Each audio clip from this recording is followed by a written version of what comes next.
Krishna Radhe Radhe friends. तो आज की वीडियो में हम आपको भीष्म पंचक व्रत या भीगु पंचक कहते हैं इसकी जानकारी देने वाले हैं।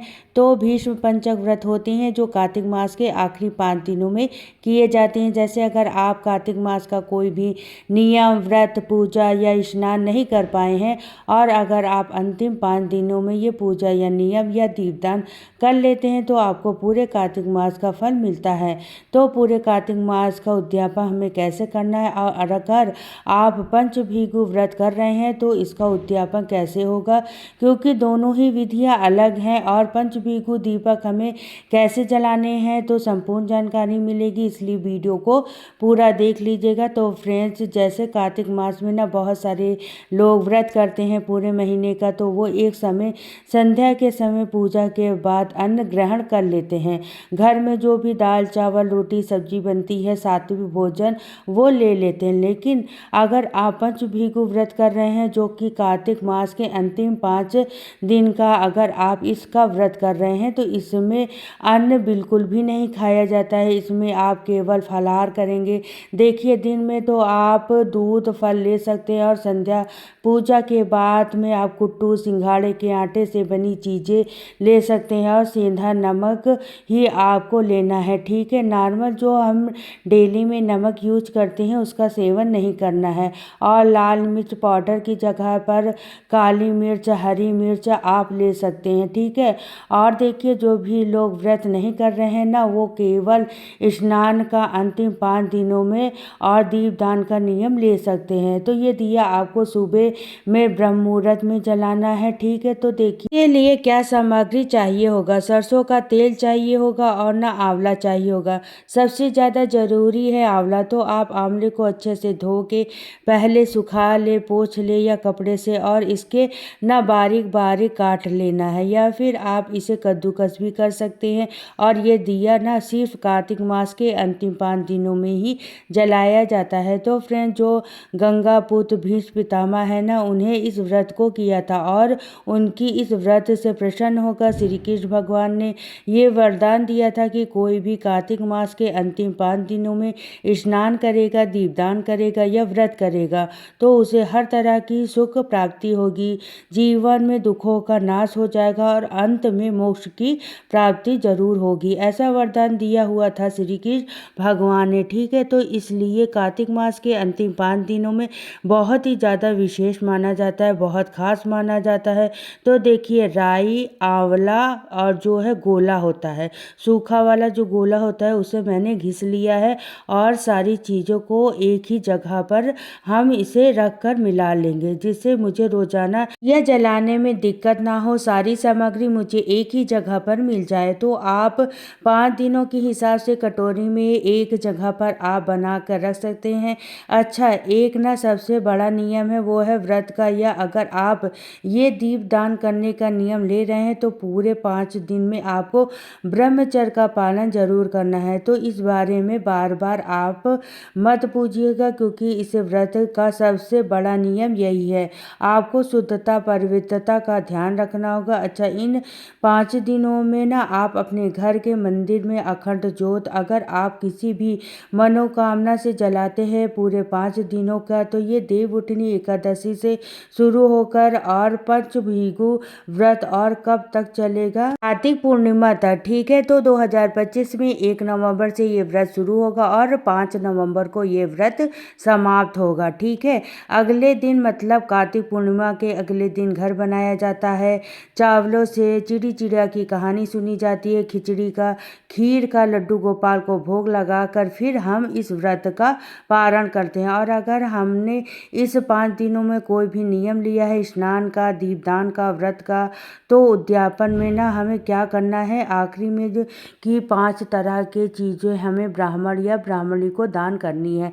तो वो आप देख लीजिएगा अपने सामर्थ्य के अनुसार ही कौन सी चीज़ों का दान आप कर सकते हैं। कुछ दक्षिणा जरूर रखिएगा। ठीक है, इसके बाद देखिए हमने ना यहाँ का कोरा दीपक लेना है। पहले से जला हुआ दीपक में दोबारा से दिया नहीं जलेगा। ठीक है, अगर आप मिट्टी का कोरा दिया रोज नहीं जला सकती हैं तो फिर आप क्या करेंगे, आटे का दीपक भी बना सकते हैं। वो आसान भी रहेगा, आटा सभी के घर में तो होता ही है और बाद में वो आप किसी भी भी जीव जंतु को, गाय को, पक्षी को खिला सकते हैं। इसके बाद देखिए रुई की लंबी बाती लेनी है, तो चौमुखी दिया जलाया जाएगा भीष्म पंचक में, ठीक है। यदि आप घर के मंदिर में भी ये दिया जला सकते, लेकिन अगर आप तुलसी जी के पास जलाएंगे तो बहुत ही अच्छा होगा। कार्तिक मास में तुलसी पूजा का ब्रह्म मुहूर्त में बहुत ही ज़्यादा महत्व होता है। अब देखिए इस दिए में ना हमें सरसों का तेल डालना है, घी तिल का तेल नहीं चलेगा। यहाँ पर सिर्फ हम सरसों का ही तेल का यूज करना है। चारों बाती अच्छे से आप डुबो लीजिएगा तेल में। और देखिए हम एकादशी से ये व्रत का नियम शुरू कर रहे हैं, तो आप चावल का बिल्कुल भी प्रयोग नहीं करना है। फूलों का आसन देते हुए दीपक के नीचे दीपक को कोई भी डायरेक्ट ऐसे ही नहीं रखना है। तो देखिए हमने फूलों का आसन के ऊपर ये दिया रखना है। अब हम इसे चारों बाती जला लेंगे, और जो भी हमने राई, आंवला या सूखा गोला लिया था ना घिस के, वे हम सब इस दीपक में डालना है। और इसे डालने से पहले ना एक दोहा हमें बोलना होता है, तो आप या तो याद कर लीजिएगा। अब हर किसी को तो देखिए याद नहीं होगा, तो आप किसी भी कागज़ पेपर पर नोट करके रख सकते हैं। और पूजा के समय आपको ये बोलना है। तो सबसे पहले आप तुलसी जी को जैसे पूजा करते हैं, जल चढ़ाते हैं। और देखिए अब तो क्योंकि मौसम बदल रहा है, तो जल थोड़ा सा ही चढ़ाइएगा, बहुत ज़्यादा जल की ज़रूरत नहीं है तुलसी जी को, तो जल चढ़ा देंगे। के बाद यहाँ पर हल्दी से, और क्योंकि पहला दिन है, पूजा शुरू हो रही है एकादशी से, तो तिल चढ़ा देंगे। पर फ्रेंड्स आप में से कोई भी मन बना रहा है कार्तिक मास के अंतिम 5 दिनों का नियम करने का, तो वो इस विधि से पूजा जरूर से कर सकते हैं। तो यहाँ पर देखिए तिल हमने चढ़ा दिया है। इसके बाद देखिए जो भी फूल हैं वो फूल चढ़ा देंगे। और देखिए शास्त्रों में ऐसा वर्णित है कि इन 5 दिनों में ना ब्रह्म मुहूर्त में सुबह स्नान के बाद भीष्म पितामह को भी अर्घ्य भी दिया जाता है। तो यहाँ पे तुलसी जी की पूजा हो गई है। अब जो सामग्री मिश्रण जो भी हमने बनाया था तीनों चीज़ें, वो हम अपने थोड़ा सा ले लेंगे, और आप दिए के ऊपर हमें इस गोले में घुमाना है। और अब हम इस दोहे को बोलना है। दोहा है, पुनी नहाई पड़वा नहाई, 5 रत्न पंच तीर्थ, पंच भीगु नहाई, 1 टका मेरी गांठ में, सुनियो रघुनाई। आधे की लाई आंवला, आधे की लाई राई, राई दमोदर सांवरा, जिसकी यह सृष्टि रचाई। राजा के घर उतरी पुत्री बनकर, राजा ब्याह के रानी को लाई। 4 चक्कर 4 मक्कर, 4 दिए की लौ, मैं तुमसे पूछूं कान्हा कब निस्कारा होए। जब आई कार्तिक का महीना, नहाएंगे कार्तिक तब निस्कारा होए। तो इस तरीके से बोलने के बाद हमें ये दिए के अंदर डाल देना है। और दिया शांत होने के बाद आप इसी को, जो बाती है, यह आप किसी भी पेड़ पौधे के मिट्टी में डाल सकते हैं। इसके बाद आप आरती कर लेंगे इसी दिए से।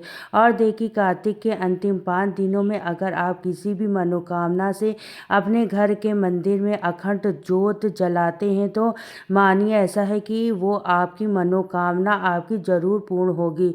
और इसके अलावा अगर अभी तक आपने आकाश दीप दान नहीं किया है कार्तिक मास में, तो आप इस अंतिम 5 दिनों में ज़रूर से कर लीजिएगा। वासुदेव भगवान के लिए होता है, और यमराज और हमारे जितने भी पुत्र हैं उनके लिए। तो आकाश दीप दान करने से हमारे जीवन का हर प्रकार का अंधकार दूर होता है, दुख के बादल छट जाते हैं। और देखिए अगर आपने अभी तक कार्तिक महात्म नहीं पढ़ा है ना, तो आप इस अंतिम 5 दिनों में 7 अध्याय रोज पढ़िएगा। इस तरह से आपका ये पूरा हो जाएगा। और विष्णु सहस्त्र नाम का पाठ करने से भी बहुत अच्छा होता है। इसके अलावा महापुराण या भागवत गीता आप पढ़ सकते हैं। तो देखिए इतनी सारी चीज़ें आप सुबह में तो नहीं कर पाएंगे, तो थोड़ा बहुत पूजा स्नान और दीपदान आप सुबह कर लीजिएगा। उसके बाद आप दिन में या संध्या के समय बाकी की चीज़ें कर लीजिएगा। क्योंकि देखिए हमें सब ग्रस्त जीवन में है, सुबह इतना समय नहीं होता है, तो आप अपनी सुविधा अनुसार करिएगा। और एक माला तुलसी जी के पास बैठकर आपको ओम नमो भगवते वासुदेवा के जरूर से करनी है।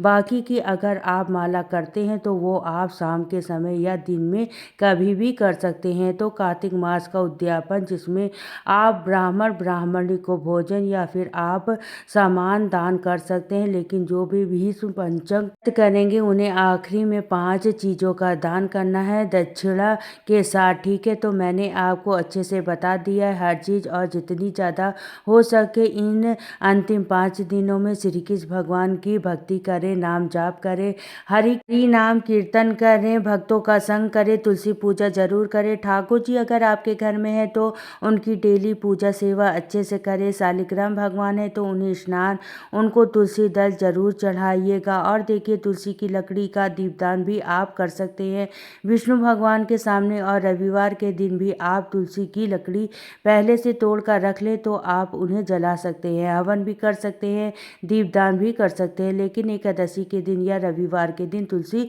तोड़नी नहीं है, इस बात का ध्यान रखिएगा। तो कार्तिक मास के अंतिम 5 दिनों में उद्यापन की जो भी जानकारी हमने दी है वो आपको पसंद आई होगी। वीडियो जरा सा भी अच्छा लगा हो तो लाइक कमेंट जरूर से करिएगा। चैनल पर पहली बार आए हैं तो सब्सक्राइब कर लीजिएगा। फिर मिलते हैं नेक्स्ट वीडियो में, तो सभी को राधे राधे, जय श्री कृष्णा।